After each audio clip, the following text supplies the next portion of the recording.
আচ্ছা, আমাদের সবার জীবনেই তো এমন অভিজ্ঞতা আছে, তাই না? যখন আমরা এমন একজনের সাথে তর্ক করি যিনি কোনোভাবেই যুক্তি মানতে রাজি নন, কি যে হতাশাজনক লাগে তখন। কিন্তু যদি বলি এর একটা সমাধান আছে, আর সেই সমাধানটা প্রায় ৮০০ বছরের পুরনো এক প্রজ্ঞার মধ্যে লুকিয়ে আছে, চলুন তো আজ এই ব্যাপারটা নিয়ে একটু গভীরে যাওয়া যাক। তো শুরু করা যাক একটা পুরনো গল্প দিয়ে। ভাবুন তো, একটা গরু তার বন্ধুকে বোঝানোর চেষ্টা করছে যে ওই যে জলাশয়ে যেটা দেখা যাচ্ছে ওটা আসলে একটা কুমির, কোনো গাছের গুড়ি না। কিন্তু তার বন্ধু তো কিছুতেই মানবে না। তর্ক যখন একদম চরমে, তখন প্রথম গরুটা ভাবল, না, আমাকে তো প্রমাণ করতেই হবে। আর এই ভেবেই নিজের কথা প্রমাণ করার জন্য সে শটান কুমিরটার উপর লাফ দিল। আর এরপর যা হওয়ার ঠিক তাই হল। কুমিটা এক মুহূর্ত দেরি করল না, চোখের পলকে গরুটাকে টেনে নিয়ে গেল পানির নিচে। হ্যাঁ, প্রমাণ তো হয়ে গেল যে ওটা আসলে একটা কুমির ছিল, কিন্তু যে গরুটা প্রমাণ করতে চেয়েছিল সেই আর বেঁচেই রইল না। এই গল্পটা আসলে আমাদের একটা খুব বড় শিক্ষা দেয়, যে কোনো মূল্যে নিজেকে সঠিক প্রমাণ করার চেষ্টাটা আসলে কতটা অর্থহীন, এমনকি বিপজ্জনকও হতে পারে। কিন্তু এখানে একটা প্রশ্ন থেকেই যায়, তাই না? বাস্তব জীবনে তো আর গল্পর মতো করে সবাইকে এড়িয়ে চলা যায় না। ধরুন, সেই অযৌক্তিক মানুষটি যদি আপনার পরিবারের কেউ হন বা আপনার অফিসের সহকর্মী, তখন তো আপনি চাইলেও তাকে এড়িয়ে যেতে পারবেন না। তাহলে উপায়টা কি? কি করবেন তখন? এই সমস্যার সমাধানের জন্যে আমরা প্রায় ৮০০ বছর পেছনে ফিরে যাব। আমরা সাহায্য নেব প্রখ্যাত ইরানি কবি আর পণ্ডিত শেখ সাদির কিছু অসাধারণ প্রজ্ঞার, যা আমাদের শেখাবে কিভাবে এই ধরনের পরিস্থিতি সামাল দিতে হয়। শেখ সাদি একটা অসাধারণ কথা বলে গেছেন। তিনি বলেছেন, যখন একজন জ্ঞানী মানুষ কোনো মূর্খ মানুষের সাথে তর্কে নামেন, তখন বাইরে থেকে যারা দেখে তারা কিন্তু একজন জ্ঞানী আর একজন মূর্খকে দেখে না। তারা দেখে যে দুজন মূর্খ তর্ক করছে। মানেটা কি দাঁড়ালো?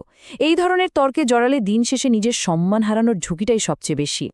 তাহলে এখন প্রশ্ন হল, এই ধরনের মানুষের সাথে তর্কে না জড়িয়েও কিভাবে পরিস্থিতি সামাল দেওয়া যায়? এখানেই শেখ সাদি আমাদের ৫টি দারুণ কৌশলের কথা বলেছেন। চলুন তাহলে এক এক করে সেই কৌশলগুলো জেনে নেওয়া যাক। আচ্ছা, আমাদের প্রথম কৌশলটা হলো প্রশ্ন করা নিয়ে, তবে একটু অন্যভাবে। এখানে মূল ব্যাপারটা হলো কেন জিজ্ঞেস না করে কিভাবে জিজ্ঞেস করা। এই যে দেখুন, ব্যাপারটা কি সুন্দরভাবে এখানে দেখানো হয়েছে। যখন আমরা কাউকে জিজ্ঞাসা করি কেন এমন হলো, তখন সে সঙ্গে সঙ্গে নিজেকে বাঁচানোর জন্য অজুহাত খুঁজতে শুরু করে, এমনকি মিথ্যাও বলতে পারে। ভাবুন তো, অফিসের একটা প্রজেক্টে দেরি হয়েছে। যদি জিজ্ঞেস করা হয় দেরি হলো কেন, দেখবেন সবাই একে অপরকে দোষ দিতে ব্যস্ত।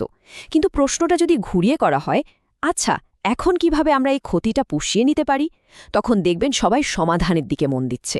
পুরো আলোচনার পরিবেশটাই কিন্তু বদলে যায়। এবার আসা যাক আমাদের দ্বিতীয় কৌশলে, আর সেটা হলো মূল বিষয়ে ফোকাস ধরে রাখা। কারণ অযৌক্তিক ব্যক্তিরা প্রায়ই আলোচনার মোড় ঘুরিয়ে দিয়ে আপনাকে আসল বিষয় থেকে সরিয়ে দেওয়ার চেষ্টা করবে।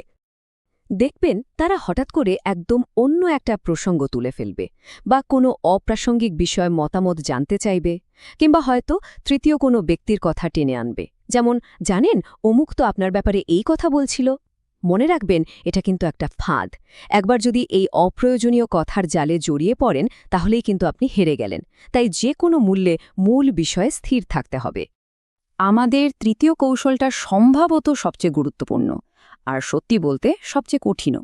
আর সেটা হলো মাথা ঠান্ডা রাখা আর নিজের আবেগকে নিয়ন্ত্রণে রাখা। একটা কথা সবসময় মনে রাখা দরকার, যদি সত্যি আর বাস্তবতা আপনার পক্ষে থাকে, তাহলে উত্তেজিত হওয়ার বা আক্রমণাত্মক হওয়ার কোনো দরকারই নেই। হতে পারে আপনার অপরদিকের মানুষটি অযৌক্তিক আচরণ করছে, কিন্তু আপনিও যদি রেগে গিয়ে ঠিক একই কাজ করেন, তাহলে দুজনের মধ্যে আর পার্থক্যটা থাকলো কই? তাই শান্ত থাকতে হবে, যুক্তি দিয়ে কথা বলতে হবে। মনে রাখবেন, বাস্তবতার চেয়ে বড় শক্তি আর কিছু নেই। আচ্ছা, আমাদের চতুর্থ কৌশলটা হলো নিজের জ্ঞানের সীমা সম্পর্কে সচেতন থাকা। মানে যে বিষয়ে নিজে পুরোপুরি নিশ্চিত নন, সেই বিষয়ে তর্কে না জড়ানোই ভালো। নিজেকে যাচাই করার একটা খুব সহজ কিন্তু দারুণ উপায় আছে। নিজেকে শুধু একটা প্রশ্ন করুন, আচ্ছা, আমি কি এই বিষয়টা একটা ১০ বছরের বাচ্চাকেও সহজ করে বোঝাতে পারব? যদি উত্তরটা না হয়, তাহলে ধরে নিতে হবে যে এই বিষয়ে হয়তো আপনার নিজের জ্ঞানই যথেষ্ট গভীর নয়। আর সেরকম হলে তর্কে না জড়ানোই কিন্তু সবচেয়ে বুদ্ধিমানের কাজ। আসলে এখানেই তো একজন জ্ঞানী আর একজন মূর্খ মানুষের মধ্যে আসল পার্থক্যটা। মূর্খ মানুষ মনে করে সে সব কিছুই জানে, আর একজন জ্ঞানী মানুষ খুব ভালো করেই জানেন যে তিনি সবকিছু জানেন না। এই যে নিজের সীমাবদ্ধতাটুকু স্বীকার করে নেওয়া, এটাই কিন্তু আসল প্রজ্ঞার লক্ষণ। এবার আসি আমাদের পঞ্চম এবং শেষ কৌশলে। আর এটা কিন্তু বেশ মজার একটা কৌশল। কৌশলটা হলো নিজে কম কথা বলা আর অপর পক্ষকে বেশি কথা বলতে দেয়া। এই কৌশলটা কিন্তু বড় বড় কূটনীতিকরা ব্যবহার করেন। কাজটা খুব সহজ, শুধু একটা সাধারণ প্রশ্ন করে চুপ করে শুনতে থাকুন। দেখবেন অযৌক্তিক মানুষরা সাধারণত কথা বলতে খুব ভালোবাসে, কারণ তারা নিজেদেরকে অনেক জ্ঞানী মনে করে। তো তাদের সেই সুযোগটা দিন, তাদের কথা বলতে দিন। কথা বলতে বলতেই দেখবেন তারা নিজেদের যুক্তির দুর্বলতা আর অসারতা নিজেরাই প্রকাশ করে ফেলছে। আপনার কাজ শুধু ধৈর্য ধরে শুনে যাওয়া। তাহলে এই পুরো আলোচনা থেকে আমরা আসলে কি শিখলাম? আমরা শিখলাম যে এই ধরনের তর্কে জেতা মানে কিন্তু প্রতিপক্ষকে হারিয়ে দেওয়া না। আসল জেতা হলো পুরো পরিস্থিতিটাকে বুদ্ধিমত্তার সাথে সামাল দেওয়া।